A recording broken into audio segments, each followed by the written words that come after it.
mushroom, quarter anchovy, extra cheese. Val, did you get that? Valerie? Val, we have to get these pizzas finished now. Am I moving? No. How about now? Somebody's gonna get fired. Oh, gosh. This is faster than it happened at camp. I can't tell the future that make me omniscient, but something bad's gonna happen unless Val's more efficient. Okay, that's medium half sausage, half pepperoni, quarter mushroom, quarter anchovy, extra cheese. Check.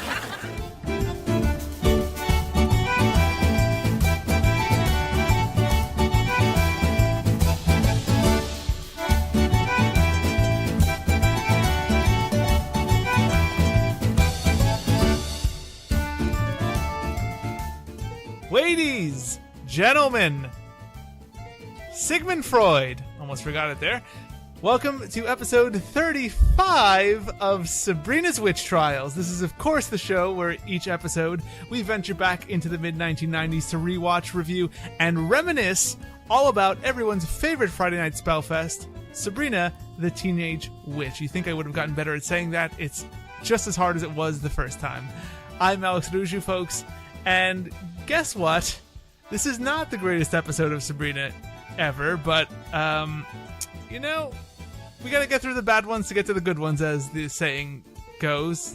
The saying that I just made up.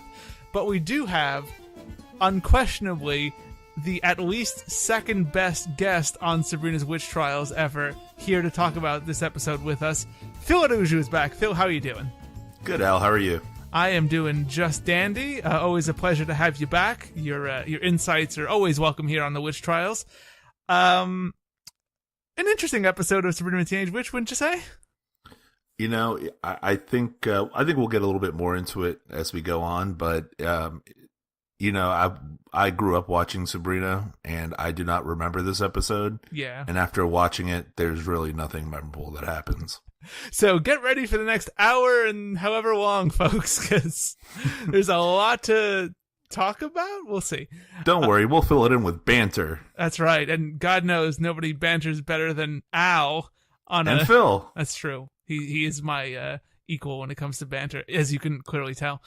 I'm your Jerry Lewis to my Dean Martin. Are you Dean, or I don't want to be Jerry Lewis, please. I already sound enough like Jerry Lewis. Lady? It's so unfair. you get the deep, smooth voice, and I get to be like the nutty professor. When the moon hits your eye like a big pizza pie, that's Sabrina. That's right. And boy almighty, does Sabrina get hit with some pizza pies in this episode. Phil. Yes, sir. Before we get to the episode, how's your summer been? Summer's been great. Let's see. As you know, we had a little rendezvous. We did. In Europe. That was great. Hung out for a couple of weeks. Some of the listeners may know, but most probably don't. We finished purchasing a house, so that was awesome. Mazel tov to you and your wife. Thank you. So yeah, I am coming to you from the studios that we have set up here right. For Sabrina Studios. Witch Trials West, as we call it. But yeah, summer's been so far so good. Fantastic. How about yours? Mine's been pretty good. You know, got to the beach, got to see some family. There's been some not so great points in the summer, but all in all, hasn't been too hot, which is the worst thing possible. Although when I got back to New York City in August, it was not the best thing in the world, considering it was like 187% humidity. But we're venturing through, I guess. I don't know, man. There was those 3 days that we were in Portugal that it was on fire. Oh, it was like, listener, it was literally at one point 105 degrees and like 90% humidity. I mean, I've never felt heat like that. Actually, the humidity wasn't too terrible. That's when it was at its worst, though. There was a day here, it was like 85 degrees, and it was like 99% humidity. Yeah. I mean, I could literally cut the air with a knife, it felt like. Like, you could hardly breathe. Also, the bad thing about when we were in Portugal, no air conditioning. Like, if we could just stay inside, that would be one thing. I mean, thankfully, we bought some fans to, you know, at least move some hot air around. The most modern house in all of Portugal with some fans. Hey, you know what? We survived, though. They come in handy. the other like 22 days, it was fine. Very true. But Phil, now we of course are here for episode 35 of the Witch Trials, 35 of Sabrina the Teenage Witch. Oh, what a tangled spell she weaves. Very clever there. Great play on words. That's the most clever writing that'll be the entire episode. This isn't your travel podcast? No, not at all. Oh man. First aired December 5th, 1997. Written by Joan Binder and David Weiss. David Weiss, I recognize from writing a lot of episodes of Sabrina the Teenage Witch. Phil, I said December 5th, 1997. Would you care to guess what movie was number one in the box office the day that this episode aired? December 1997. I'll tell you, it was a 90s family movie. I don't know. My guess would be like Jingle All the Way because it's like Christmas time. Good guess. I think Jingle All the Way was 96. Oddly enough, connecting back to me being the Nutty Professor, Flubber was number one at the box office. Jerry Lewis strikes again through the body of Robin Williams. Lady. But Phil, as you know, of course, because you're an old pro by this point, every episode of The Witch Trials, I ask my guests to describe the episode in a set number of words, and I'm going to ask you to describe this episode of Sabrina the Teenage Witch in 6 words. Damn you, Al. I literally have 7 through 13. That is amazing, and I would like you to take a photo of that so I can put it on Instagram. I mean, it literally is 7. I mean, I have it like from 13 to 7, and I'm like, there's no way he'll go below 7. That's the thing is, I never do, so I'm like, I gotta start shaking it up. Well, luckily for you, I have something after this. I didn't say you could just drop a word from the 7. Oh, man, that one's hard. Any conjunctions you can make? Yeah, I think I could do it. I got it. Perfect. Phil, let me hear it. Sabrina's laziness with magic causes problems. That is definitely true. And that is really... It seems like that was as far as they got in the pitch meeting because... Holy shit, this episode, like... This reminds me a lot of... Sabrina Through the Looking Glass from season 1, which is the episode with the giant flan, where there's one thing that people remember, but the rest of that episode is just like a not too great plot about Sabrina like ignoring something and isn't really resolved fully. We'll get there in this episode, but yeah, this episode is definitely not the neatest storytelling Sabrina has ever put forth. But let's get into it here. We open in the Spellman living room where the aunties are watching some good old Bob Vila, this old house, ladies and gentlemen, and he's showing them how to antique their new hutch. Hilda eventually gets really into whacking the hutch with a chain, audibly saying her hot new catchphrase, "Hold me back." Salem makes a weird reference for all the teens out there, which I believe was American Bandstand. And Sabrina just enters, wondering why it sounds like they're whacking furniture. It's got a good beat and I can dance to it. I give it a 92. They explain that it's a great way to get stress out, and Zelda does so about the Nobel Prize Committee being stupid, so Sabrina does so about the aunties not getting her a car. Hilda then misses what Bob Vila did with the linseed oil, so Zelda just zaps him out of the TV, and he begins by wondering where he is, before noting that their hutch needs a lot of work, so straight to the insults, Bob Vila goes. Salem asks Bob if he's ever wired a litter box for cable, and he just says that he has to open a window the next time he works with varnish as we go to the open. Say, Bob, you ever wired a litter box for cable? I gotta remember to crack a window when I work with varnish. Phil.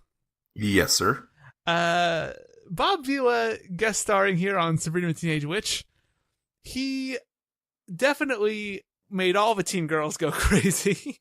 I mean, maybe it's for the moms in the crowd, I guess. or the mom's dads, like the grandpas.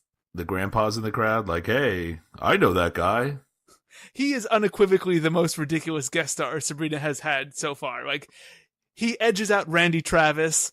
He edges out Sally Jesse Raphael.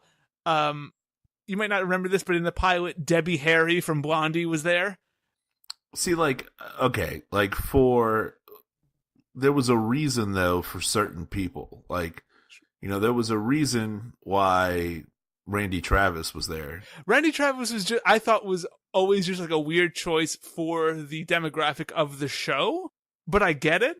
Maybe they were just trying to, try to bring in, I guess, a more, middle America audience, country feel, try to get those people in to watch it a little bit. And I mean, Sally Jesse Raphael was a lot like this appearance, where it's like just a throwaway in the open.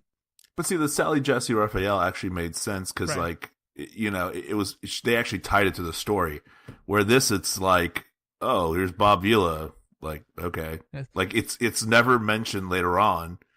Like, there's no, I mean, minus, like, the hutch scene, like, for a minute, where, as we'll talk later on, it disappears, or, it basically goes back to its original self. There's, like, no mention of Bob Vila being there, or nothing about Bob Vila or this old house. Like, it wasn't even, maybe they were trying to use it as promotion, and even at that, it's terrible, because, like, there's no mention of it again. I mean, I will say this, Bob Vila is not the worst actor in the world. Like, he is somewhat convincing, because, I mean, by this point, he'd already been on Home Improvement a couple of times. I mean, I don't think it was, and you know what, maybe that might be the segue, because, Home Improvement was a huge ABC show. Sure. And, Bob Vila, like you said, was a regular guest on that show. Maybe they were trying to make some kind of tie-in or something. I don't know. Like I said, when I first saw it, I was like, this is pointless why Bob Vila is here. Did you also notice his incredibly puffy pants?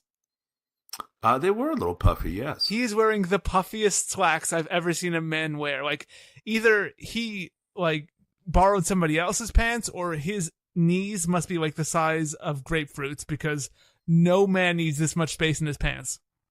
See, I don't remember, but I'm pretty sure he was like the pitch man for Craftsman Tools. He definitely was, yeah.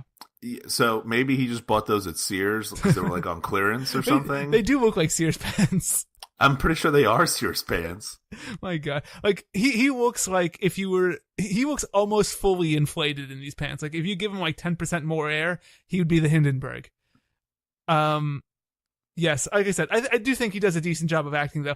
In terms of fashion, however, let's talk about Zelda here for a second, Phil. Go ahead. Zelda here is wearing a very, very good thing.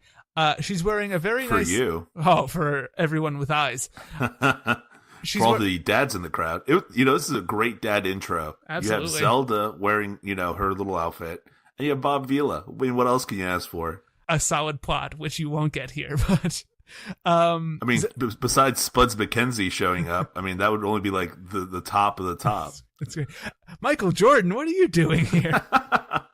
I'm just shooting free throws. Hey, Sabrina, I thought you'd want some new shoes. And then the shoes give her the ability to dunk on Libby. Yeah, what happened to Libby wasn't even, we'll get into it. No, but Libby disappeared, like just gone. No Libby, no Mr. Kraft this episode. But yeah, Zelda is wearing a button down that's thin white and red stripes, but classic Zelda season 2, it's tied at the waist with some like very nice 90s somewhat big jeans on her. She looks primo. Yeah, I mean, her shirt looked like she was a candy striper. In the best way. But, she does show a little belly button in a couple of scenes. And good on her. And then, like, you have, like, these stonewashed jeans, which, like, there's a couple of, like, you'll see Sabrina with stonewash. Mm-hmm. Like, stonewash was pretty prevalent in this episode. Oh, yeah. But in its defense, it was pretty prevalent in the late 90s, too. Oh, yeah. So. This is very accurate for the time, definitely. Oh, yeah. Absolutely. Which I must commend them, because, like, some of the outfits that we used to see from season 1, and you're like, what the heck? Where the hell did you pull this out of? Because I was in the 90s, and we wouldn't wear this. Like, you could see people wear this stuff. Like, Phil often wore his shirt tied at the belly button. Hey, that's how you bring all the girls to the yard. It was the style at the time, folks. Yeah. Phil, anything else to add here? Yeah, there's a couple of things. Like the "Hold Me Back" reference. Mm-hmm.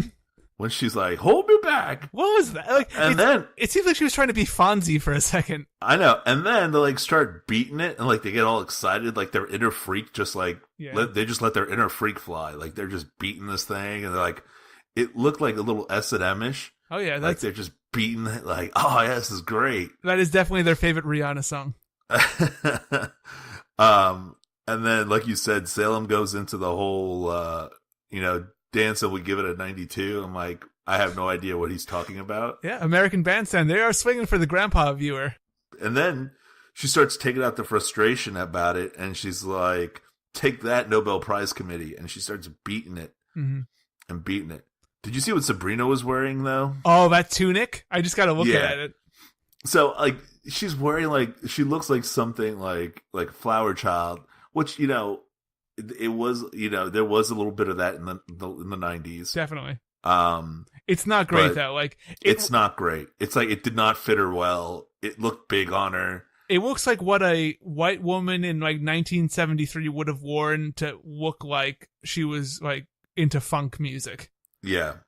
It's not appealing. And she is wearing it with stonewashed jeans, which isn't the worst look, but it is not a great shirt. Absolutely not. I actually, oddly enough, in terms of Hilda vests, Hilda wears a lot of them in this episode, and I didn't think any of them were terrible. She's wearing like a denim vest here, and I think it looks just fine. It looked okay. I mean, it's fine. I mean, she had black jeans, she had a gray, like, long sleeve turtleneck, and then she wore the denim. It looked fine. And I thought the varnish joke was funny, too. The varnish joke was pretty good. Yeah. And then when Sabrina takes her vengeance out on it, do you remember what she said? Yeah, she's mad that they didn't buy her a car. Yeah, take that, people who won't buy their dear niece a car, as she beats it. I do like the fact that they keep dropping that Sabrina wants a car thing throughout season 2, and that will lead to an episode where she tries to buy a car. So like, I do like the fact that they're dropping seeds this early. Right, that there's consistency at least throughout. And foresight. Yeah.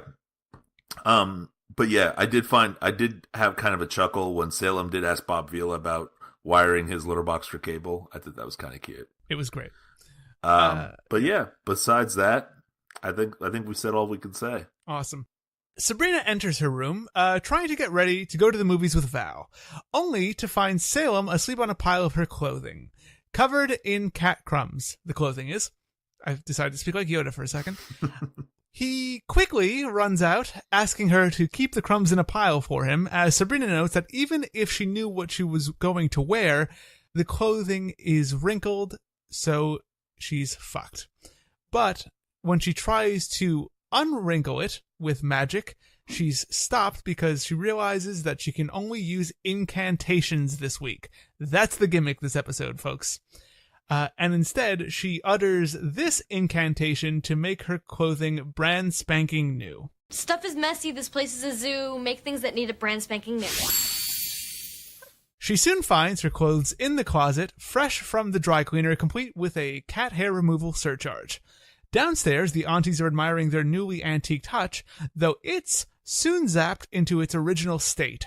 Sabrina then walks by, saying that she's going to the Rialto, and heads out, but the aunties stop her, asking if she's cast any spells lately. They know her shitty touch. She explains about her Make Everything New spell, which they illustrate was far too broad, pointing to their now unfinished hutch.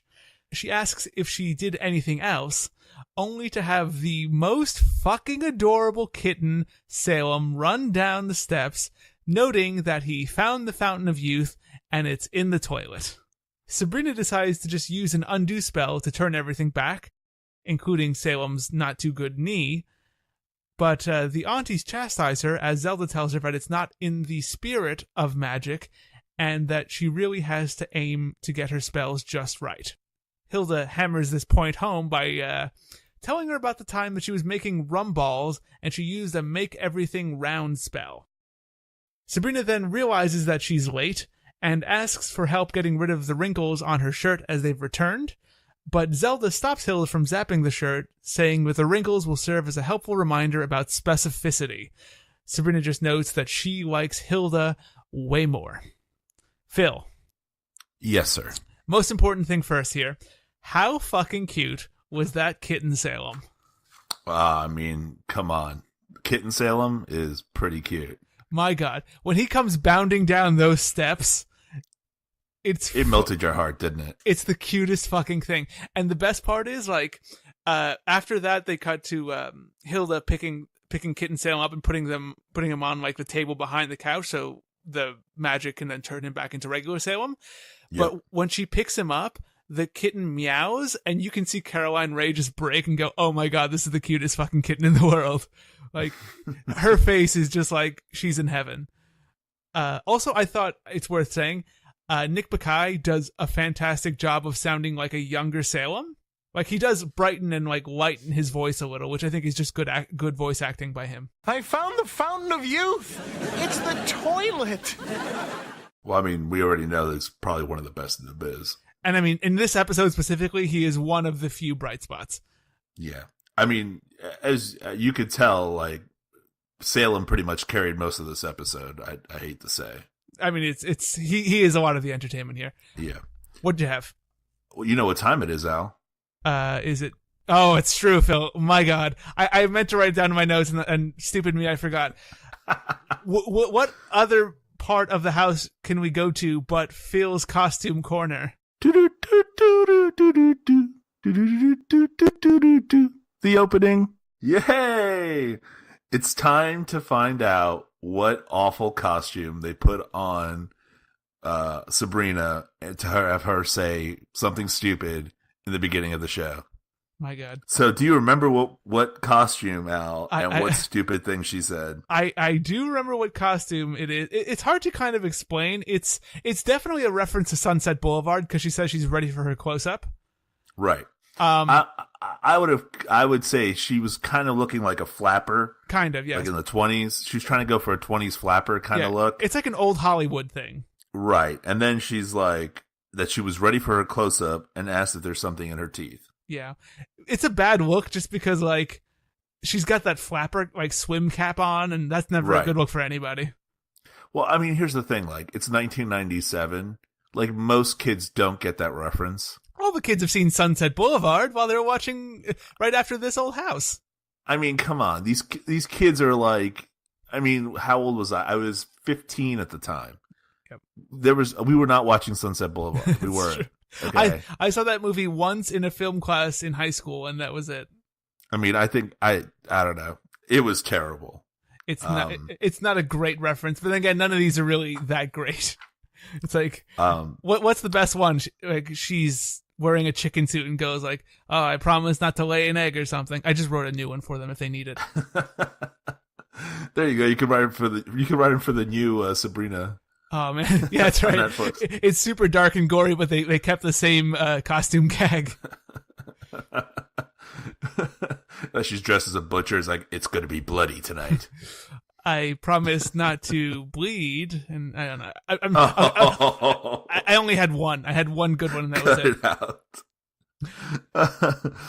it. What did you think about her trying to clean her room with the incantation? Here's the thing about the incantation. The incantation, one, says that it will make everything that needs it brand spanking new, which kind of leads you to question why the hutch was turned new anyway, because, like, it didn't need to be turned new. They wanted it this way. Right, and it was kind of specific, actually. That's the thing is, some of hers are more specific than they lead on. Yeah, like, I'm like, okay, it was kind of specific. Also, a dry clean shirt is not a new shirt. That's not brand spanking new. That's True. Just brand spanking cleaned. And I mean, I've gotten stuff dry cleaned before. There was never a pet hair charge ever on them. Yeah. I would go back and not. I wouldn't pay it. I would never go back. Period. I mean, I would pay it, but I would never go back to that. What did you think about her, like, coppery top that Sabrina had on? Bless you, Phil. It's the next thing I have on my notes here. That, like, dark red top. I wrote that she looks like a wealthy 45-year-old housewife. I wrote, it looked like something my mom used to wear back then. Fair, very fair. I also wrote that she looks like the strict nurse at the pediatrician's office. And I wrote that she looks like Iron Chef Kat Cora. So use whichever one you like. Oh, she kind of does look like Kat Cora. Because she had the hair back and with the blonde, definitely. Yeah. Well, that's pretty good, Al. All right? Yeah, oh yeah.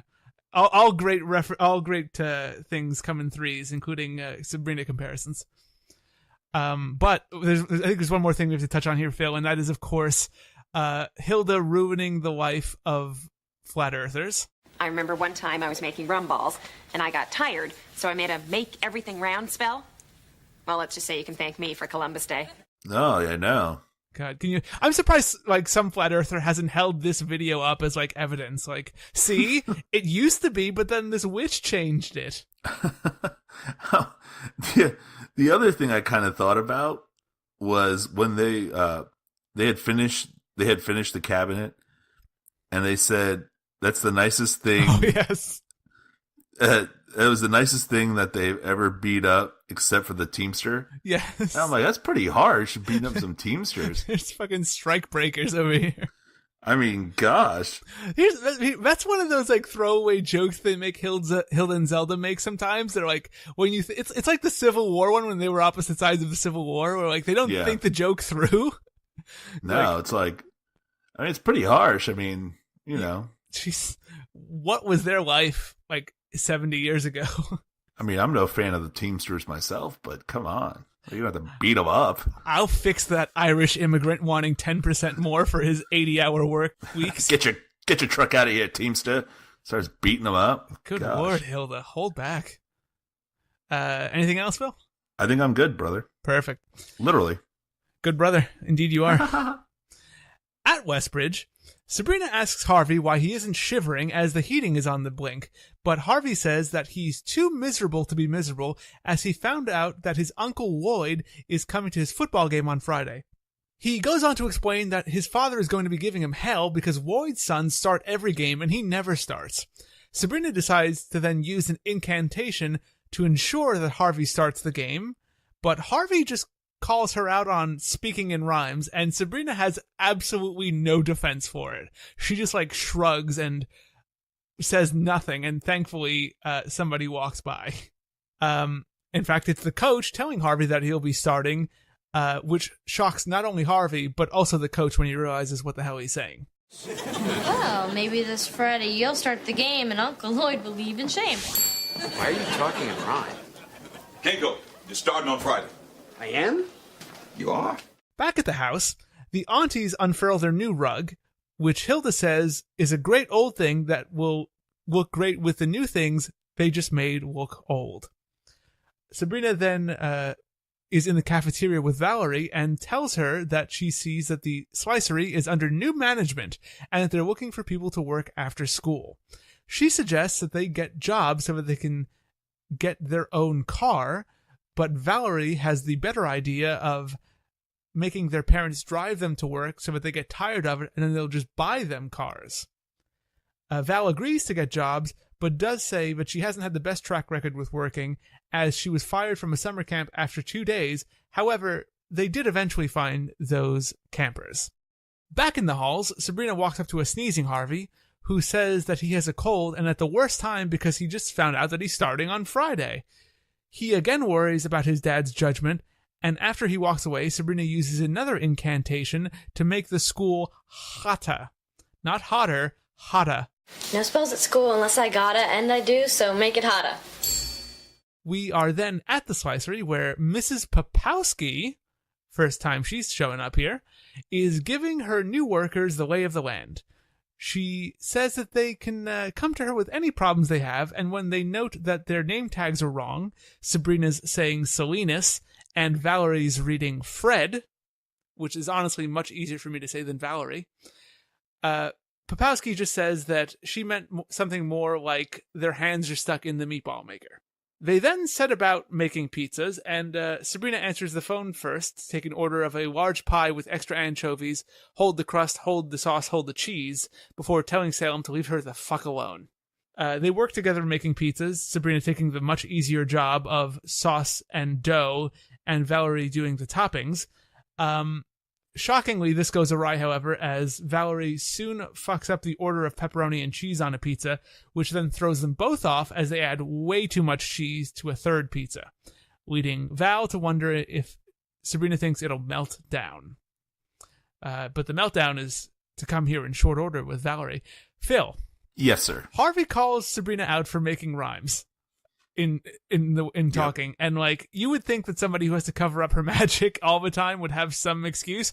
She is dumbfounded. Like you can see her like in her mind being burned at the stake for him finding out she's a witch. Like she's gone. It's ridiculous. Yeah, I mean, I don't know. I like that he's all worried about his Uncle Lloyd. Like, Uncle Lloyd is like the center of the universe. Like, I can't mess up this with Uncle Lloyd or my dad will kill me. He has the fucking worst relationship with his dad. Like, that is a subtext of every time he talks about his dad. I mean, his dad must be a real prick. I mean, I would tell him to go, shove it. I mean, come on, Dad. I mean, when you're trying to grow up in the shadow of the Termite King, Phil, it can never be easy. I mean, he will be the Termite Prince, or he was the Termite Prince, as we all know. Yeah, waiting for that throne is it's a hard life. So, what did you think about Hilda's green jacket? Oh man, you know what's funny is like I saw it. It didn't stick out to me as terrible though. Like I don't know why, because it should have. Because it seems like something that like some raver would wear now. It literally, to me, I wrote down that it made me look at her like the green Cookie Monster. In many ways, she does look very Oscar the Grouch. Yeah, like nothing against her, but her size and then this big green like furry thing. I'm like, if it were blue, it would absolutely be the Cookie Monster. It is like a weird. Looking at it now, it's very odd. Like it is lime green, but it looks like it's made like a true fur jacket, like a mink jacket, but it's just green. Mm-hmm. It's like. I mean, I've never seen an animal in the wild with green fur like that. It's another realm mink. It's a dragon mink. It's so like in many ways it is like the quintessential Hilda jacket, because like it is exactly all of Hilda's fashions rolled into one jacket. Like wrong color, weird on her, odd material, looks okay but also really confusing. It's the perfect like definition of Hilda wear. I have a question for you. Shoot. So in the cafeteria, right, she finds the note about the slicery being under new management and looking for workers. Yes, indeed. Why is it in the cafeteria? I mean, I guess that actually does make some sense. Like, you would figure you would, like, put up flyers for part-time work for students at the school. Like, maybe you would fax it to the school and they would hang it. Okay. I mean, it's theoretically makes sense. I don't know if that was something that ever happened in high schools at the time. But I'm sure there were bulletin boards about stuff like that. Yeah. Mrs. Popowski. What a character. Like, I mean, she looked like she probably used to be in charge of a concentration camp, old Miss Popowski. I think Beth Grant here, who's playing Mrs. Popowski, she does a great job of being like intentionally bland and just like irritated and strict. But like you would think that would lead to her like having like very dry delivery and very dispassionate delivery, but like she is good about being like uninterested but also quick to anger, and I think it's a really fun combo. The Fred joke is great too. Mrs. Popowski, there's a mistake on my name tag. My name is Sabrina, not Salinas. Live with it. Yeah, and my name is Valerie, not Fred. Yeah, I mean, the Salinas and Fred, that was pretty great. Later, when she calls Valerie Fred, I think that is like the cherry on top. I think the best part was Salem's prank call. It is cute. I mean, come on. Salem calls and said, come on, that's hilarious. I like to think that he used the Harvey voice that he used way back. like that, hey. that old mobster voice. Like, hey, yeah, say it's Harvey. Hey, Sabrina, it's me. Yeah. I want a pizza. Sabrina, it's me, Harvey. There it is. Oh, God. Sabrina, I think you're the prettiest girl in school. You do? Yeah. And there's something else I want to tell you. What? I like squid. I like it a lot. Squid rocks. Who is this? It's Harvey. One of the things that irritated me about Sabrina's incantations, I touched on it with Hada.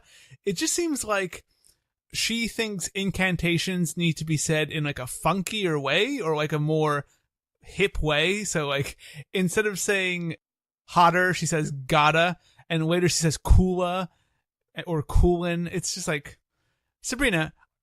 Why do they have to rhyme? Maybe the power is in the rhyme, but like, I don't know. I guess that seems like, is that like a magical spell thing throughout? I think that is like a spell thing, like throughout, like, I mean, even like pop in culture? yeah, I think that's a pop culture thing where they have to rhyme. Like, I don't mind it, but like, use actual words. You're just getting lazy with the rhyme, Sabrina. Like, bibbity bobbity skibbity bap, yak yak yak. I have a giraffe. I threw out my back. What a great spell. Wow. Why did I do it? If it's a chiropractor. I passed the test, but now I have horrible back pain. And a giraffe for some reason. I need to try out to see if this Advil actually works. I really should buy that rhyming dictionary I saw in the store the other day. And then we find out why teenage girls shouldn't make pizza. Oh my god! It's my last note here, but it's like 4 sentences long. Like, if anyone made a pizza the way that these two fuckheads made pizza, they would be immediately fired. I don't care how productive you are at the pizzeria. Mike, first things first. Sabrina is a terrible friend because she's like, "Oh, I'll do the dough and sauce, and you just do the toppings." The dough's already made. Like, she's just pulling. It's not. It's like, so like they zoom out there. It's like made, but there's like 4 pans stacked on top of each other. Yeah, she's just like pulling one out and putting sauce on it. Yeah, and you sit there and you're like, well, this isn't fucking healthy because like the dirty ass pan is on top of the the next fucking dough. Yes, definitely. So I'm getting fucking dirt and shit on top, and then this teenage chick is just slapping some crap on there. Okay, and then her sauce delivery is mind-boggling. Awful. She just pours some sauce in the middle, and it's like oddly gunky and chunky. It's horrible. It's clearly been sitting on set all day. Yeah. She pours it on, doesn't spread it out, which is anything. If you ever watch anyone make pizza, it's the one thing everyone knows to do. You spread it out with the back of the ladle. It's how it's done. I mean, yeah.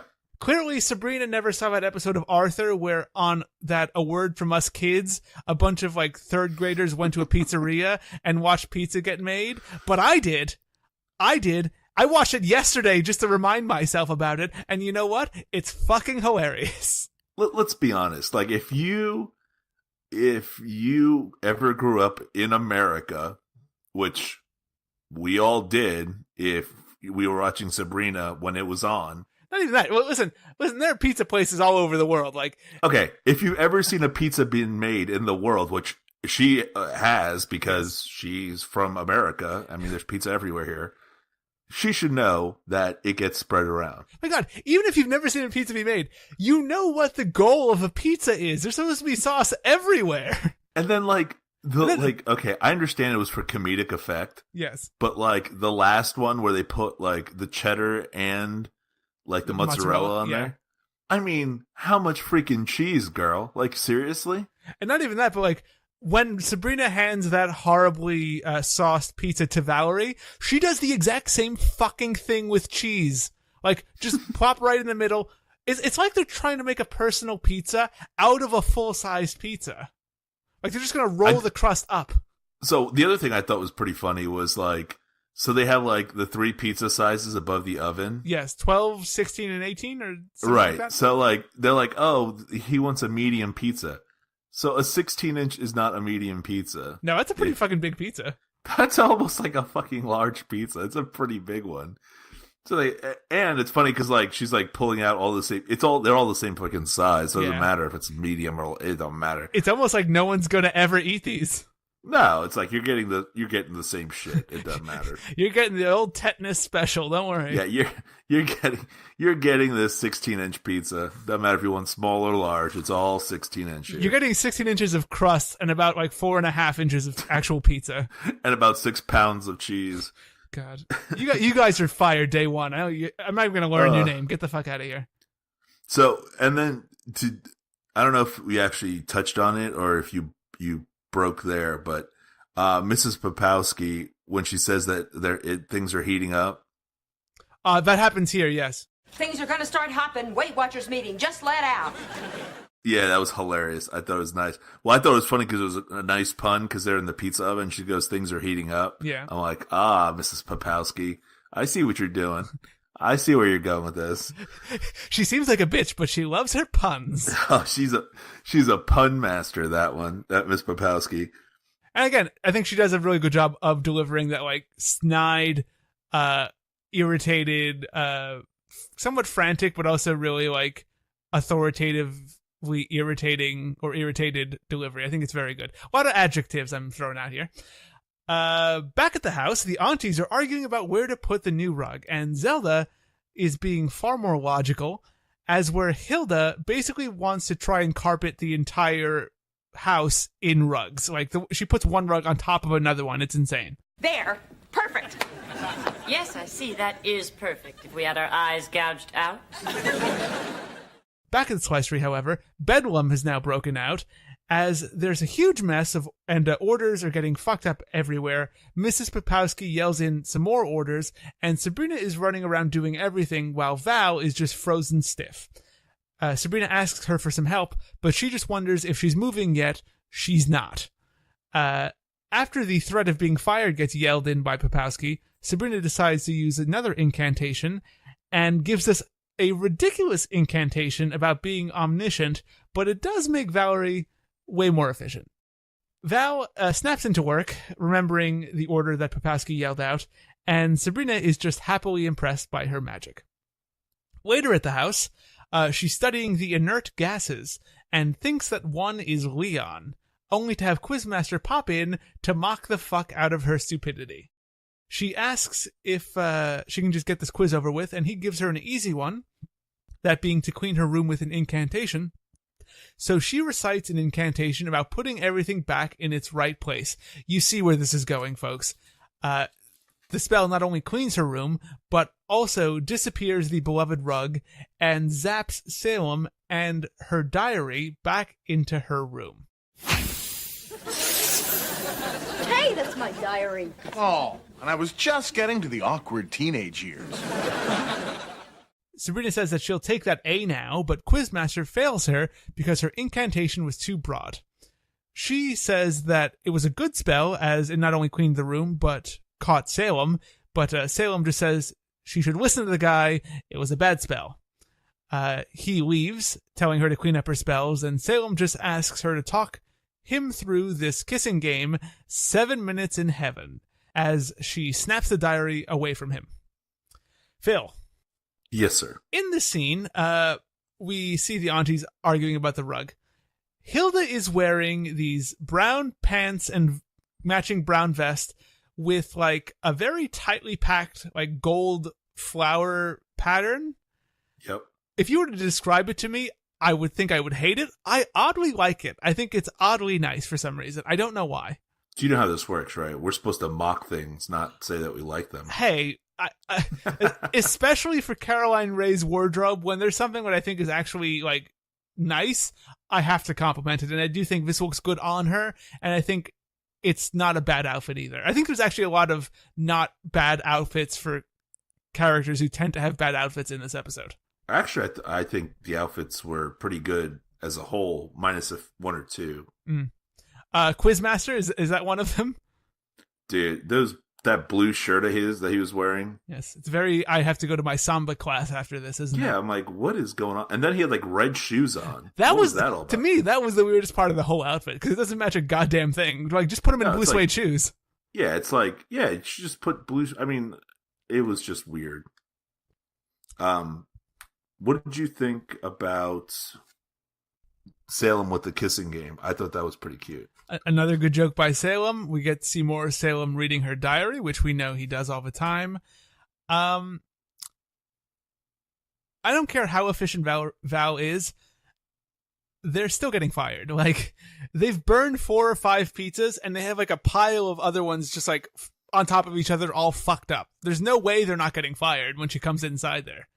It was pretty funny because, like, she just opens the door and just, like, side-eyes them and just starts barking orders inside. Also, there's nobody else in this kitchen. That has to be said.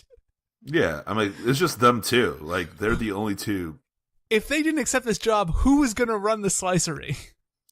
I guess Mrs. Popowski. Like, there should be some old pros in there, like, breaking them in. You don't just, like, let two first-timers in there making pizzas. But, Al, that's the funniest part of the whole thing. Yeah. You know, we find out a little bit later that Sabrina's a big fan of I Love Lucy. If she was a big enough fan, she would have learned how to make an actual fucking pizza from a different episode of I Love Lucy. I hate her so much, Phil. Something about, I don't even eat pizza that often, but something about this just, like, awoke something really bad in me. I hate it. You know what it is? It's just that it's like one of the simplest things that we know. There's a reason they teach kids how to make pizza. It's like how to make spaghetti. It's like if all of a sudden, like, she took, like, the noodles and, like, threw them out the window. You're like, what the hell are you doing? Or cook them in a hat. Yeah, it's like, it makes no sense. Or, like, just, like, threw the sauce and the pasta in the water together. Like, they just threw them all, like, oh, making spaghetti. Like, no, that's not how you do things. Anything else to add here, Phil? Yeah, there was, let's see. Yeah, like you said before about Quizmaster, when she was talking about the Leon, the gas, and he's just like, about her public school education. I thought it was pretty hilarious. Okay, the inert gases are neon, argon, krypton, Leon? Leon? Boy, public schools have really gone downhill. And accurate. And accurate, because she's an idiot. And she can't make a pizza to save her life. She's taken a home economics class, too. Like, she learned how to make a bundt cake. She definitely learned how to make a pizza in that class, also. She's dumb. She's just dumb. She's dumb. It's literally day one. It's like, here's your dough, flatten it, sauce, cheese, happy. I mean, look, I can't make a pizza from scratch, but I know that you take the freaking sauce and you fucking make a circle with it. You could have made a pizza in this regard, because the fucking hard part is the dough, and that was already pressed out for him. The dough is the hardest freaking part. Besides that, I mean, any idiot can make a pizza. I mean, hell, when we were kids, we used to make French bread pizzas. French bread pizza bagels. Pizza anything, any old bread. That's what we used to make pizza out of. Come on, it doesn't take a large amount of intelligence here, Sabrina. It was the 90s. We didn't know about nutrition. No, we didn't. No, it's not that we didn't know. We didn't care about nutrition. You're a kid. You don't care. You want more Gushers and, Dunkaroos and Surge. You don't want to eat like freaking good shit for you. That's what you do in your 30s and 40s and 20s. And cinnamon sugar Pop-Tarts, baby. Hell yeah. Come on. All right. At Westbridge, Sabrina enters noting that it's hot, and the heater must be broken, but she soon finds a pint-sized quizmaster in her locker who explains that her incantation from yesterday had some unintended consequences, go figure. She says that she'll just take care of it with an undo spell, but her finger quickly shoots out a no-can-undo flag, as Quizmaster has now barred her from using any more undo spells, both as a lesson about her magic and for his entertainment. I mean, let's be perfectly honest. It was pretty funny. Now, how do you expect me to fix all this without an undo spell? That's the part that's fun for me. She then slams and kicks the locker door, explaining to Val and Mrs. Quick that she's just rehearsing for her tryout for Stomp. Val then explains to Mrs. Quick how she figured out how they can put out 2 editions of the Westbridge newspaper for 38% less, and while Miss Quick commends her on her use of her resources, when Val walks away, she just shades her, saying that there's no fucking need for 2 fucking newspapers a week. Sabrina then notes to Quizmaster how well Val's spell is going, and he just says that the heat spell from yesterday looked good too, but we soon hear that Harvey has burned his hand on his locker because he's a fucking idiot. In his defense, I mean, a locker shouldn't be hot. Come on. No, but if it is hot enough to burn your hand on, those kids should just be like collapsing from the heat. Yeah, exactly. I absolutely agree with you. Yeah, he says that he has problems enough catching with 2 good hands. Sabrina then decides to throw in some incantations to fix some stuff. because, of course, the sweat is a poolin', so we've got to get down to some serious coolin'. Okay, first let's take care of the temperature. It's hot in here, the sweat's a poolin', so let's get down to some serious coolin'. I-N, no G's. Literally, in that one she can say pooling and cooling, and she doesn't. Awful. She then makes Harvey worthy of the Hall of Fame, which basically just leads to Harvey being a bully and like tackling some kid into a locker. She then says she's real proud of herself, but Quizmaster goes on to play weatherman and explains that a hot front met a warm front, which led to an occluded front. That's a new word for me, sorry. And he explains that this tends to lead to showers as it starts raining inside of Westbridge. Mrs. Quick just comes out of one of the classrooms telling the students to go outside where it's apparently not raining. Everyone outside! Where it's not raining! I meant to do that! And that too!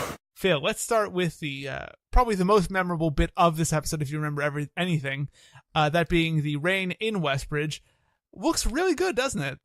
It does look good. Like, it is clearly a rain machine that they brought into the Westbridge set. It was probably really expensive because some stuff must have gotten fucked up, but like, it looks like it's actually raining in Westbridge because it's actually raining in Westbridge. And thankfully, they didn't try to do any like 1997 TV CGI to make it look like that. I just thought it was funny that, you know, again, like the Quizmaster is like, well, when a cold front and a warm front meet, rain happens, dummy. That's right. Her education has failed her again. I just think that maybe she just doesn't have any common sense. Yeah. Maybe. I mean, she doesn't know how a pizza works or how rain works. Or... To be fair, not expecting rain to happen is fair enough. Not knowing how to make a pizza, you're just a fucking moron. I'm sorry. I mean, everybody knows how rain happens. I mean, come on. Did you like Quizmaster's fantastic suit? I know I'm putting a thumb on the scale here, but I loved his suit.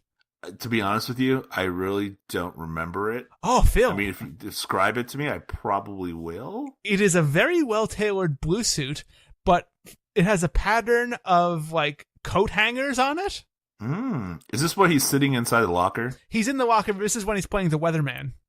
Oh, yes. Yes, that was a pretty nice suit. It's the best thing he's ever worn. Like, I think this is what Quizmaster should always look like. Like, he should be tailored well, but just, like, in a fun pattern or something. Not like Mambo Kings, which he was before. Come on, I think the Mambo Kings was great. No thanks. I was waiting for him to break out into, like Cuban Pete from the Mask. Cuban Beat from The Mask, yeah. Yeah, go ahead, play that here. That'd be great. They call me Cuban Pete. I'm the king of the rumba beat. When I play the maracas, I go chick chicky boom, chick chicky boom. Yes, sir, I'm Cuban Pete. I'm the craze, I'm gonna get straight. When I start to dance, everything goes chick chicky boom, chick chicky boom. Another I Love Lucy reference, as that song was originally sung by Desi Arnaz. There you go, see? It's all circle. My God, it all comes back. After this analysis, it's like, my God, this is actually a great episode. It's got so many intriguing connections. After we put them all together. Yeah. Phil, Sabrina makes Harvey worthy of the Pro Football Hall of Fame. No, she doesn't. Well, that's what the spell is supposed to do. All he did was run in. Like he just ran in, knocked into somebody, and then ran out the door. And later he'll do a lot of pull-ups. I mean, I literally did that on trying to catch a plane a couple of weeks ago. I literally ran into somebody and kept running because if I didn't, I would have missed my plane. That's because your wife made you worthy of the Pro Football Hall of Fame. I guess that's how it works. Oddly enough, I looked up the other illustrious inductees into the Pro Football Hall of Fame, and they include notorious movie actor, Hertz spokesman, and definitely not a murderer, O.J. Simpson. So Harvey's in good company. I mean, there's a lot of people in the Hall of Fame. Al. Sure, but listen, how many can I make a joke about? Maybe 2. Brett Favre. Hey, Brett Favre, I don't know. But to be perfectly honest, this was Broadway Joe Namath. I mean, you can make fun of him. This was 1997, so like they should have gone the, oh no, she made him worthy of the Hall of Fame, but that's too broad an incantation, and now he's taking on the traits of O.J. Simpson. Oh, I think it was too soon now. No. Like, he starts driving around in a white Bronco. He runs with, like, one glove on that doesn't fit. Starts hanging out with Al Cowlings. Like, by the way... hangs out with the Kardashians. Oh, God. I was going to say Sabrina should stay away from dating any waiters, but, like, she literally dates a waiter in season 4. Josh had better watch out. Old Josh. Oh, man. He didn't do it. Harvey didn't do it. Nope. Maybe that was an incantation. If the glove don't fit, you must have quit. My God. Oh, my God. He was a fucking witch all along. He was a wizard the whole time. God damn it. We've broken it. Yeah. Anything else here? One last thing. I do like the idea of Quizmaster banning the undo spells, but... Yeah, it's basically like taking away... Like, when you were a kid, back in old days before, you know, we used to have, like, the composition books, and on the back there used to be, like, the multiplication table, and, like, you would just, like, take it out, like, during a test and kind of look like, oh, yeah, and you, like, write it down. It's like taking away your cheat. Definitely. But I do think that, like, making Sabrina's finger shoot out a flag is literally just like some body horror shit from the Quizmaster. It's like I think it's pretty hilarious. I know what'll teach her a lesson. Like, in like a week and a half, Sabrina's gonna wake up with like post-traumatic stress from this. It's like, oh, my finger! It's definitely a flag. And Salem's just like, quiet, I'm reading your diary. I'll tell you what gave me PTSD was watching her make a pizza. It's true. We're never letting it go, folks. Don't even ask. It's a freaking pizza. Good Lord. At the house, the aunties argue about the best placement for their rug before discovering that it has disappeared entirely. They accuse each other, but Salem tells them that he'll tell them where it went in exchange for a belly rub. Just then, Sabrina enters, just to grab her name tag before heading to work, but Salem lets out that Sabrina disappeared the rug with an everything in its place spell. Sabrina did it with an everything in its place spell. They threaten me. They chastise her and demand that she undo the spell, but she illustrates that she can't with some more no-can-undo finger flagging. They tell her that they can't undo her no-can-undo as it's a triple negative, and as Zelda says, It's magically ungrammatical. Sabrina heads out as they're introducing garlic sticks, but outside she decides to cast another incantation to help the people inside find their stupid lost rug, immediately disappearing the aunties and Salem. The aunties are soon in a castle set, however, where they realize that this was all Sabrina's doing, before discovering the rug on the floor with Salem's adorable help. Zelda recounts that this place reminds her of Merlin's old weekend castle, and adds that by the time they finally broke up, all she liked about him was this rug. This is Merlin's castle. We better get out of here. Yeah, for a guy who wears a dress, he's a real misogynist.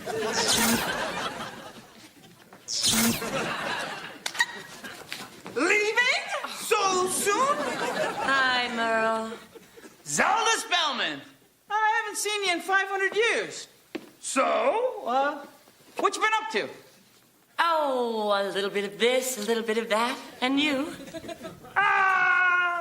Waiting for revenge! He says that it's been 500 years and asks how Zelda's been, and when she returns the favor, he explains that he's been waiting for revenge before zapping them into a giant cage. He tells them to hang around a while until she loves him, leading Hilda to offer to love him instead, as does Salem. How about if I love you? Or me. I can be quite tender. Phil. Salem is really cute in all these scenes. First, requesting a belly rub, which is very cute when he tells them where the rug went, and the very aw shucks way he says that telling them where the rug was helping. I thought they were two very cute lines. Also, the line about being very tender forces one to imagine some really gross fan fiction of Merlin and Salem. I don't know what to say to that, Al. You got me. You're imagining it right now. Don't even kid. You've left me speechless, sir. What did you have here, Phil? Bobcat Goldthwait much? Oh gosh, yeah. I mean, to go back into the '90s, Merlin's played by Bobcat Goldthwait, who I know from the Police Academy series, but Al knows from. He put the Gladiator, Hercules. Right. He wasn't Hercules. He was one of James Woods' like cronies. But my God, that voice is like instant flashback to that. Like, it is ridiculous. Like this is his peak year too, because like this is when Hercules. I mean, his voice has always been like very like pronounced. I don't know how to say it. Well, no, like it's very specific. Like he's got a very recognizable. Thank you. Very recognizable voice. So once you hear that voice, you're like, it's Bobcat Goldthwait. Like you already know. Yeah. Good old Bobcat. And I thought he did a great job. Here's the thing. I think he is trying, but this fucking Merlin character has nothing to do. Like there is no reason it even has to be Merlin. He doesn't. There's no like Knights of the Round Table King Arthur references made about him. No. He can just be any witch. Like he doesn't have to be Merlin. He can just be Zelda's ex Josh or Jacob or Billy or whatever. Like there's nothing added to him being Merlin. Also, like at the end, like his whole arc in this episode is just like holding them hostage. And irritatingly to me, at the end, there's no resolution to that, really. There's no resolution to a lot of this episode, and we'll get to that later on. But, like, while I do recognize that he is trying, in a lot of the time, it just seems like he was asked to, like, just throw some stuff out, like, have a conversation with Hilda and Zelda, because that's what it seems like. I mean, really, the person who did the most this episode was a quizmaster. He's working pretty hard. Him and Salem. But yeah, I mean, I thought once I heard it, it was great. It was, like an old friend. It kind of brought me back. It was an old friend, and you're like, oh, maybe like older people in Bob Vila. They're like, oh, old Bob's doing something. We need all the Bobs on one episode. Bobcat. That's and right. Vila. That's true. What did you think about Sabrina like having to rush to work because they're introducing garlic sticks? I mean, look, one, those things are going to be fucked up. No, don't order them. They're brand new. They don't know how to make them. You figure it would just be dough and garlic and butter, but nope. They're going to find some way to like put turmeric in and like kill you. Also, you would think with the slicery would already sell garlic sticks. I mean, that's what I'm thinking. Like, they should already have like garlic, some kind of garlic. I mean, you're a pizzeria. You should have some kind of something. Spoiler alert for all those people who haven't been around pizzerias as much, but it's just old dough that they're getting rid of. Like, it's what they're doing there. It's not like anything. It's not like they're going to a lot of trouble to make garlic sticks. They're just getting rid of dough here, folks. I mean, yeah, exactly. They're just getting rid of old dough. Come on, people. The weird thing I thought was Hilda notes that Merlin, for somebody who wears a dress, is a misogynist. I wrote that down, too. For a guy who wears a dress, he's a real misogynist. He doesn't do anything or say anything misogynistic. Like, they drop that there and it's like, he's just a creep and a kidnapper. He's not a misogynist, really. I mean, he's not even a kidnapper. They're the ones who popped into his place. They did, but like, they're not to steal his freaking rug. I mean, look, they own the rug. I assume they got it through some legal means. They bought it. If you buy stolen property, I guess it's still technically not yours, but like, he's holding them hostage. I mean, hey.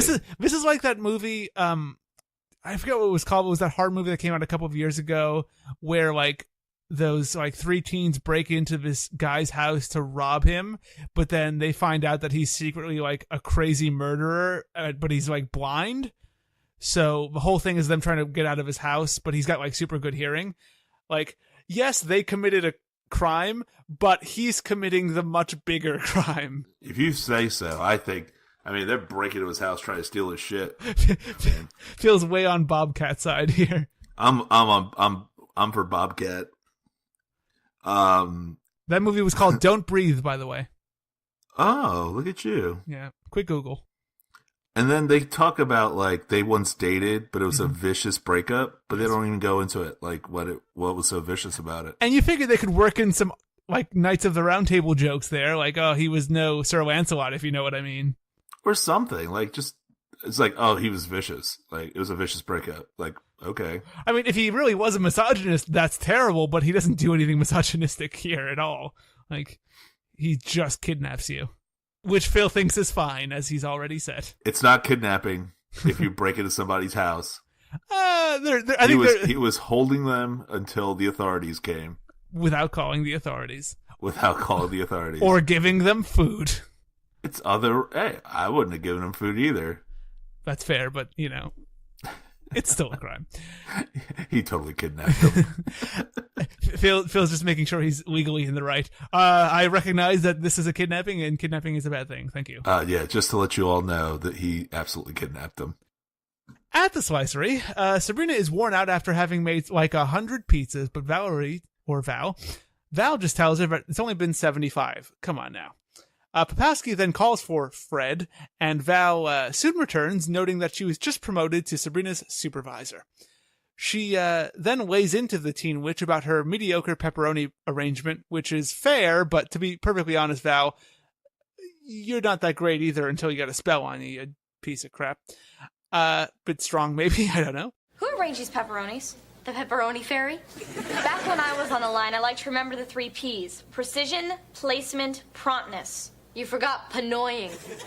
She then puts Sabrina on her 10-minute break, and she starts her anal retentive stopwatch. What then occurs is basically a dream sequence where Sabrina takes the role of Lucy Ricardo in the classic I Love Lucy Chocolate Factory sketch, initially putting pepperonis on pizza well until the conveyor belt speeds up, and she's covered in stray pies. Sabrina is then awoken by Val, who yells at her for extending her break by almost a minute, and while Sabrina offers to make it up at the end of a day, Val says that she can't as she's fired. And she pats herself on the back for having fired Sabrina so efficiently. Sabrina just tells her that the garlic sticks bite, which I do not doubt. Back at the castle, the group discusses how to get out of there, and Zelda quickly remembers that Merlin really has a temper and hates being challenged. Hilda, in fact, recounts a time when Zelda challenged him and one of the words he used in a game of Scrabble. They then agree, but they won't anger Merlin, and they'll try to get on his good side. Though when he enters to ask if they have everything they need, Salem asks for a little freedom, and Zelda quickly abandons the plan too, saying that she'd rather kiss a dead seal than love Merlin. How is everyone? Got everything you need? No, we're fine. Now that I think about it, I could use a little freedom. So, have you decided to love me again? I'd rather lick a dead seal. Am I the only one who remembers the plan? Excuse me? Oh, shut up, conehead. It can't be done. Hilda then calls him Conehead to complete the trifecta. He says that it's a shame they're so angry as he was just about to feed them, before telling Salem that the aunties look hungry, and that should worry him a lot. The aunties then say that when Sabrina finds out, she's going to come and rescue them, with Hilda chiming in that she's going to bring drunken bouncers with them too. But Merlin just feigns considering letting them go before going with plan B, which is zapping some like dime store mannequins into the Spellman's darkened living room, and spoiler alert, it's going to work perfectly. Phil, these two scenes, let's go back to the slicery here. Sabrina's spell is supposed to make Val more efficient. It's not supposed to make her into an anal retentive jerk. Yeah, I mean, I just because you're efficient doesn't mean you're like totally, I guess, like you said, an anal retentive person. Like, this is another one where, like, it seems Sabrina's spell was pretty much spot on, and yet it's like, oh, not accurate enough. You were supposed to say efficient, but not a bitch. I guess. Although I do like that, like, there are 2 employees now for Miss Popowski, and she has a supervisor over 1 employee. That's right. She's building that hierarchy, Phil. What is this, the federal government? Come on. That's right. She now gets benefits and Hey-o. 20-year retirement. Oh, God. Yeah, the I Love Lucy reference, about as topical for the tweens as Bob Vila and American Bandstand. I mean, come on. I believe 2 80-year-olds wrote this episode. Oh, God. Yeah, let's write, we'll have a Bob Hope guest star also. They had to hold off on Dick Van Dyke guest starring for for season 4. Oh, God. I mean, I guess just throw everything at it and see what sticks, huh? I mean, that is a very iconic moment in American television that kids might have seen referenced somewhere else. I doubt that they know it's I Love Lucy. I will say, however, I do think we do a really good job of recreating it on their budget. Like they do a interesting like camera thing where the background looks more black and white. And then Sabrina's got the very I Love Lucy smock on. It is a good recreation, but one that was way above the heads of just about every kid watching. I mean, yeah, I think the majority of kids probably didn't know. I mean, I knew where it was from because, I mean, I used to watch a lot of I Love Lucy because we didn't have cable TV, so we had to watch whatever was on, and that's usually what was on. But yeah, I absolutely. I mean, I think I agree with you that, you know, on their budget, it looked really good. But yeah, I don't think their target demographic was going to get it. No, they were more the they really loved God, what's another old fucking 50s show? They were more honeymooners kids. You know?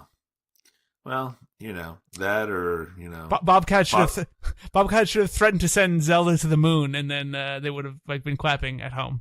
They should have had Sabrina's dad come, and they could have done like a Father Knows Best skit. Very good, very good. What other old shows can we name? Fuck, we've watched enough of them. I don't know. Let's move on here. But the one other thing, I do want to talk about Merlin's outfit. It is the cheapest fucking Merlin like robe and hat I've ever seen. Like, it looks like they went to a Halloween store and bought a wizard robe. They probably did go to a Halloween store. I don't doubt it. Like, I mean, the pointy hat, like this thing costs $40 max. I mean, it's probably a lot cheaper to do it that way. Okay, let's see here. Sabrina just enters the house complaining about how Val fired her without realizing that her aunties are now window dressing, and even nails dummy Hilda in the back of the head with her name tag. We then cut back to Merlin, who oddly just goes, "Yes, that was a good idea." Like he could see everything that was happening. As he leaves, Salem begins freaking out, telling the aunts to start thinking about decorating techniques because they're never getting out of that cage. Hilda says that she has the perfect escape plan, that Zelda marry Merlin, but Zelda says that she thinks that Navajo white would look very nice on the bars. We then cut to the next morning where Sabrina is headed to school to fix the spell that she put on Valerie, realizing how big a mistake she made, and even noting to the aunties that she was such a dummy. We then quickly cut back to the cell where Salem is just basically going into a prolonged rant about how they have no hope and they're not going to die in the cell and they're going to be stuck in there forever with no hope. Sabrina's never going to save us. There's no hope. None. And the worst part is we're not going to die. We're going to live here forever without hope. No hope. I thought another good performance by Nick Bakay there. At Westbridge, Sabrina enters into a frozen snowscape where we see snowballs, and in fact, there's also a Mr. Kraft snowman, which is the only appearance of him this episode. She is thwarted in her attempt to talk to Val, as Val explains that she's figured out that if she types consistently, she can make the newspaper a daily, and leaves by saying that friendship is an inefficient use of time. Miss Quick soon yells that there's a blizzard happening. This is after Harvey walks in looking mad swole, yo. And Sabrina uses another incantation to fix the blizzard, putting something in the gushing spout, which is a weird way to refer to a doorway where snow is coming out of. But this leads Harvey to be zapped into the doorway, so Sabrina just yells for help from the Quizmaster. Help, Quizmaster! Are you sure you need help? I mean, like you said, there's nothing wrong with inexact spells as long as they get the job done. I got it wrong, very wrong. It was all wrong. It was a correctness shutout. By the way, did I say I was wrong? He pops in, clad in his ski suit, very 90s ski suit, in fact, and he basically guilts her into admitting that she was wrong before he delivers a really poorly worded incantation to fix all of Sabrina's overly vague spells, explaining that they just have to be accurate, not pretty. This zaps Hilda and Zelda and Salem out of Merlin's castle just as they are literally about to strangle their cat, and Quizmaster throws some more guilt on Sabrina to make her admit that she learned a lesson about being careful with magic before also revealing that she's learned that the barn door on his ski suit is open. So all I had to do is admit I was wrong? And that I have to be more careful with my magic? And that I can learn something from my elders? And that the barn door on your ski suit is open? See ya! Okay, Phil. Yes, sir. A lot of stuff here. It was a weird bit of editing where Merlin says, I have an idea, and then they cut to the mannequins and like Sabrina coming home, and then they cut back to Merlin and he's like, yes, that was a good idea. Like, what is happening there? Is he seeing it? Is it happening concurrently? Did he just stand there for like 7 hours while it happened and didn't say a word? I think it's trying to give you the illusion that like they're seeing it as it happens. Mm-hmm. But it's odd because he could have a magic ball because he's a magic man, but he doesn't. I mean, it's Merlin. Yes, but why bother actually letting Merlin use magic? I also love... Yeah. Nobody uses magic, really, in this episode. I mean, well, anyway. That is also true. I did also love the fact that these aren't just mannequins, but they are like the cheapest looking mannequins. Like, they look like they're from the early 80s at best. They probably grabbed them at the Woolworth clearance sale. Honestly, I describe them as mannequins you would see at a store in Jamaica, Queens in 1997. Like, these are Shoppers World mannequins. They probably are Shoppers World mannequins. Like they're like that stiff looking mannequin, like made out of wood. Like they're the old school mannequins. Like they're just they look like they're fashionable, but fashionable from like the mid 70s. And also, they look nothing like the aunties. It's not like they were even made up. They just look like they came out of a window and went there. Yep. What'd you have here, Phil? I really didn't have much. Would you like to talk about the scene in Westbridge? I would like to talk about Salem chanting Attica. That is fun. That is fun. Another topical reference for 15-year-olds. Attica! Attica! Attica! They love their movies, Phil. They love their old movies. But the scene in Westbridge, like you were saying, I think the ski suit is probably another hand-me-down from when they went to the ski lodge. Yeah. Mars Attracts. That's right. I think that probably came off an extra somewhere. Or hell, he might have even had it back then. He might have been one of the extras. That's true. He might not have gotten his full-time gig. Yep.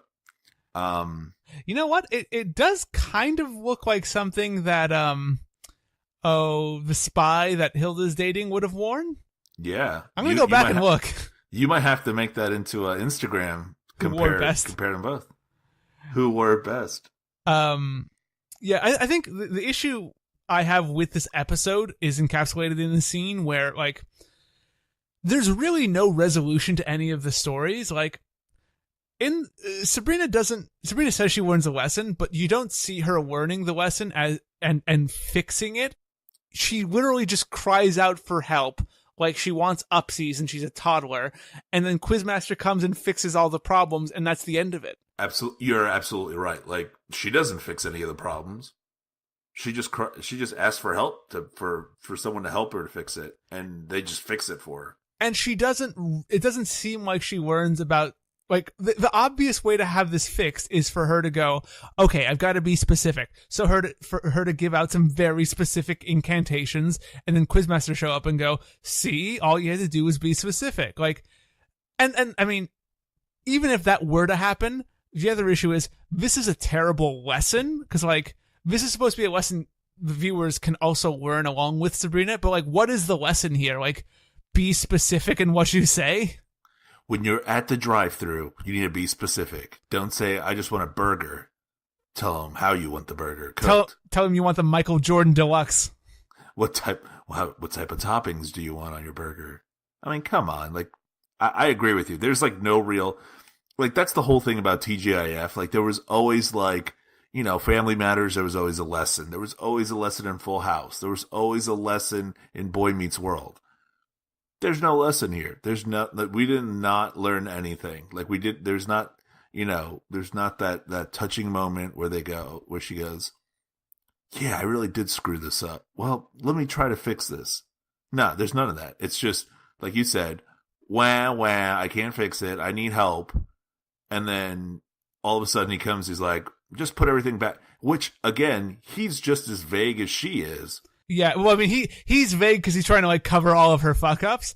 But yes, he is also very broad there. Because she admitted she's been wrong and allowed, every spell she encountered will be undone, including several ones she doesn't even know about. Yeah, it's as broad as she was, if not broader. It is like, the broadest of all of them. Clean up. I mean, it's like, clean up all her mess, even the shit she doesn't know about. Clean it all up. And it's done. It's like, wait a second. Like, you have literally done the same thing that she did. And you just used an undo spell, which is what you told her not to do. Exactly. So, what are we really learning here? Nothing. It makes no... And the thing is, even the B story, like Zelda, Hilda, and Salem, they don't, like, get rescued. They don't find a way to get out. They just get zapped out. It's just like a quick visit to Merlin, and then that's over with. It's so ridiculous. Actually, now thinking about it, I've literally just dropped this episode even lower. Now thinking about how worthless it really was to watch this. There's no real resolution to anything. That's the thing. Is like, you might remember them being trapped in the cage. You might remember it raining in Westbridge, but aside from that, you don't remember anything because there's no real, like, end to this story. It's just her going, help me please, and him helping her, and that's the end of it. I mean, you could have done this episode in 10 minutes. You didn't have to let us sit through 30 minutes of it. It's so dumb. There's also a scene where Salem says that he and the witches aren't going to die. They're going to live stuck in that cage forever. That made me wonder about, like, the lifespan of a witch. Yeah. Like, whether or not they actually can die, but that's a different discussion for a different, darker day. I just thought it was hilarious that he starts going to this really dark place. Yeah. And it's like, this is a kid show. Like, you're supposed to not do this. We're gonna die. Sabrina soon arrives home, telling her aunts that she wanted a bunch of stuff and that she's going upstairs to clean her room the old-fashioned way. Hilda says that they have to send something to the Quizmaster, specifically a cheese log. Zelda then reveals that while they may have been terrified in Merlin's cell, she did manage to grab the rug. Salem then illustrates the lesson that he learned, that he can always count on the aunties to turn on him. Whenever there's a crisis, I can depend on you guys to turn on me. Oh, come on, we're sorry. How about that belly rub? Oh, I'm so cheap. They apologize and begin rubbing his belly to the sounds of porno music. As the credits roll, Val gets asked by Sabrina about the slicery over the weekend, and she just quickly reveals that she was fired for burning pizzas. Harvey soon also reveals that he went to the game and it went well. He did catch a pass, but it wasn't in bounds. That's still success. That's still not a bad thing, you know. When Val asks about the potential of rain, Sabrina reiterates that it's definitely not going to rain indoors, and she never wants to speak of the fucked up ceiling again, leading Val to just ask if she skipped her breakfast. Hey, did anyone bring an umbrella? I hear it's supposed to rain. Not indoors, that's for sure. They fixed the roof. Let's never talk about it again. You skipped your breakfast again, didn't you? Sabrina then opens her walker to put her books away, and she finds the quizmaster is still in there, explaining that his apartment is being painted. So she just tells him not to get cheese log on her books as the episode closes. Phil. Yes, sir. How in God's name did Zelda grab the rug? I don't know, because there's no way she did. We literally saw her disappear and she doesn't have the rug in her hands. I mean, and where he locked her up, the rug wasn't in the cage. I mean, it might have been on, like, the floor, but, like, we see her, like, walking towards Salem and they get zapped away mid-walk. She's not grabbing a rug in that scene. No, there's no way. It's so dumb. And the one other thing I had here is that when Sabrina opens the locker and Quizmaster, like, throws a snowball at her, yep, there's a girl a few lockers down who sees it, stares at Sabrina for a second, and then just looks back inside of her locker. Yeah, exactly. Like, well, here's the whole thing. Like, and a kind of question about it. Like, she's yelling for the Quizmaster. She's talking to someone in her locker. Like, well, no, like, and she's in the hallway. That is also true. Also, the hallway was at one point filled with snow, and now it's not. Like, she's yelling in Westbridge, Quizmaster, Quizmaster. Wouldn't you be like, what the hell's wrong with this girl? Like, wouldn't you be like, what is she on? Or, like, who the fuck is Quizmaster, and why is she yelling for him? You would hope that he does, like, a quick Men in Black style mind wipe. Yeah. But where's the pen now? Where's the pen? He's a witch, Phil. He doesn't need it. What a ridiculous episode. But that is the episode, Phil. And, of course, as you know, every episode of The Witch Trial, of course, ends with our end of the night awards. First and foremost, we have to do the TGIF scale, how we rate every episode of The Witch Trials, or of Sabrina the Teenage Witch more accurately. 1 to 5 scale, each number has a corresponding TGIF show. A 1 out of 5 is a You Wish, a 2 out of 5 a Teen Angel, a 3 out of 5 is a Hangin' with Mr. Cooper, a 4 out of 5 is a Family Matters, and a 5 out of 5, a perfect score, a Boy Meets World. Phil, where does this episode fall for you on that scale? So initially, I was gonna rate it a 2. A Teen Angel? A Teen Angel, but after thinking about it, it's probably gonna be a You Wish. I can't argue with you for that. I have it slightly higher. I think I have it at a Teen Angel just because I like the practical effect of the rain. I like a lot of Salem's lines. I think the pizza scene of them fucking up is kind of fun just because, like, oh, look, they're making pizzas. That's a fun thing. But aside from that, like, this episode is not good in just about every way. It fails every checkbox for a decent episode of Sabrina the Teenage Witch. Yes, I agree with some of your things that you said on the rating, but, like, it just was a complete bomb on so many levels, I thought. I mean, it's not even like a great idea for an episode. Like, Sabrina has to learn about specific incantations. Wow, great. Like, even if you're pitching this, that's one that you go past. I mean, if it was like, hey, Sabrina has to learn that, like, her magic has consequences, then that would be great. Like, you know, she never learns that, Phil. Well, you know, if that were the thing, like, but that's one, she never learns that, and two, that's not what they were going for, because they literally, if you had anything to teach somebody, is that if you make a mistake, you got to own up to it and fix it. That's not what happens here. She yells for the Quizmaster, and the Quizmaster fixes it all. I mean, she does like admit that she fucked up, but, like, wow, you're 16.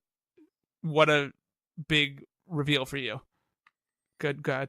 Most importantly, though, Phil, we got to do the Back of the Linen Closet Award, our episodic award for each installment's biggest fashion flop. Who gets your Back of the Linen Closet Award, or rather, which outfit gets your Back of the Linen Closet Award, Phil? There were many to choose from, but for me, after I saw it, I couldn't unsee it, and that was Hilda's green jacket. Hilda's green jacket is very much not good. I mean, it is a good one to put in. I don't know if it's worse than Bobula's pants for me. Ooh. I really did. You know what? That shirt Sabrina wears also, like... See, that was my two. It was between the green jacket and Sabrina's shirt. The tunic? Yeah. No. The copper one. But I went with I just went with the green because it was one of those things that you cannot unsee. Once you saw it, that's all you could see. That is fair. I think actually the tunic is going to get it for me. I'm looking at it again, and it is something else. It was ugly then. That's one of those things that like was bad in its own time. But that is the episode. Phil, thank you so much for showing up and talking with me about this really beyond middling episode of Sabrina the Teenage Witch. Hey, I'm always here for you, especially when it's a terrible episode and we could just rag on it. It is. They are the best episodes to record, though. That is always true. But folks, I do want to say before we get going here that you should be listening to us wherever you are, but also on TuneIn, iTunes, Stitcher, SoundCloud, Google Play Podcast section, Google Podcast app. There's a new Google Podcasts app you should be trying out.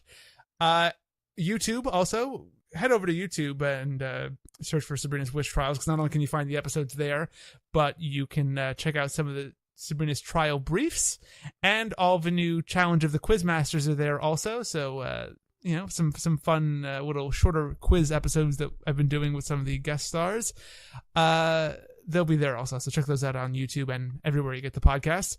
And you can follow the Witch Trials at Sabrina Podcast on Twitter, at Sabrina's Witch Trials on Instagram, and Facebook.com/Sabrina's Witch Trials, obviously on Facebook.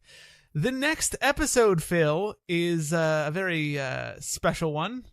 I remember it not being great, but you have already selected to do this episode, so look forward to that in the near future, folks. It's Sabrina Claus, and we can only wonder what's going to happen in this episode, aired the 19th of December, 1997. It's the Christmas episode. Christmas episode, you say? Yes. And you know a thing or two about Christmas, so we'll talk about it on the next one. Talk about my love affair with Christmas. Absolutely. But until then, I want to say thank you so much to everyone for listening to the Witch Trials, and we will see you in the other realm. The garlic sticks bite!